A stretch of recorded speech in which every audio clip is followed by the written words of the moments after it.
इस वीडियो में हम आपके लिए हनुमान जयंती के पावन पर्व की पौराणिक कथा लेकर आए हैं। त्रेता युग की बात है। अयोध्या नरेश राजा दशरथ अपनी तीनों रानियों के साथ सुखपूर्वक राज्य करते थे, परंतु उन्हें एक बहुत बड़ा दुख था कि उन्हें कोई संतान नहीं थी। संतान प्राप्ति के लिए महाराज दशरथ ने पुत्रेष्टि यज्ञ किया। यज्ञ की पूर्णाहुति होते ही यज्ञ कुंड से अग्निदेव हाथ में एक खीर का कटोरा लेकर प्रकट हुए और वह कटोरा राजा दशरथ को देते हुए बोले, राजन, यह खीर अपनी पत्नियों में बराबर बांट दीजिए, आपको संतान सुख की प्राप्ति होगी। ऐसा कहकर अग्निदेव अंतर्ध्यान हो गए। राजा दशरथ ने खीर का वो प्याला लिया और अपनी रानियों में बराबर बांट दिया। माता कौशल्या और माता सुमित्रा ने तो खीर ग्रहण कर ली, परंतु जैसे ही रानी कैकेयी खीर ग्रहण करने लगी, तभी एक चील वहां उड़ती हुई आई और उस खीर का कुछ अंश झपट कर अपने मुंह में लेकर वहां से उड़ गई।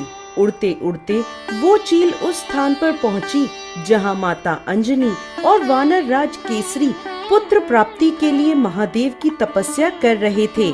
जब वह चील वहां से गुजर रही थी तो उसके मुंह में भरी खीर माता अंजनी की हथेली पर आ गिरी, जिससे माता अंजनी की तपस्या भंग हो गई और उन्होंने वानर राज केसरी को सारी बात बताई।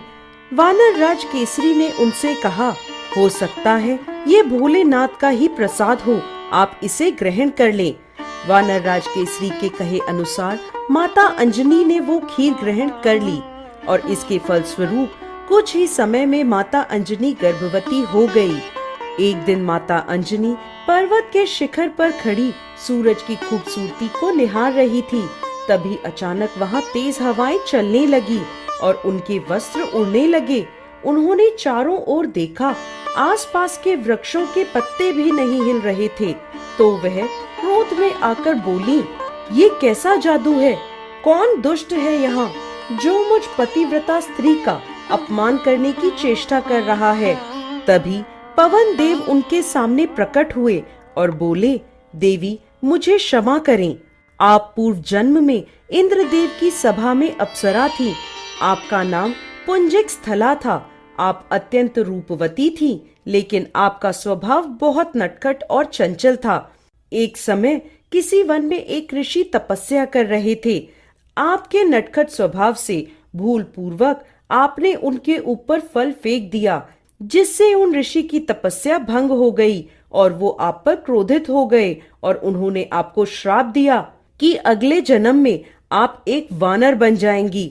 इसके बाद आपके क्षमा मांगने पर उन्होंने आपसे कहा कि वह अपना श्राप वापस तो नहीं ले सकते, परंतु आपको एक साथ ही वरदान दे सकते हैं कि उस रूप में आप एक तेजस्वी पुत्र को प्राप्त करेंगी, जो साक्षात महादेव का रूप होगा, जिसकी यश और कीर्ति के कारण आपका नाम युगों युगों तक जाना जाएगा। उसी वरदान से विवश होकर मैंने आपको स्पर्श किया है। अब स्वयं महादेव का अंश आपके पुत्र के रूप में प्रकट होगा। इस प्रकार अंजनी पुत्र, वायु पुत्र, महाबलशाली रामदूत, केसरी सुत, महावीर बजरंगबली हनुमान जी का जन्म हुआ।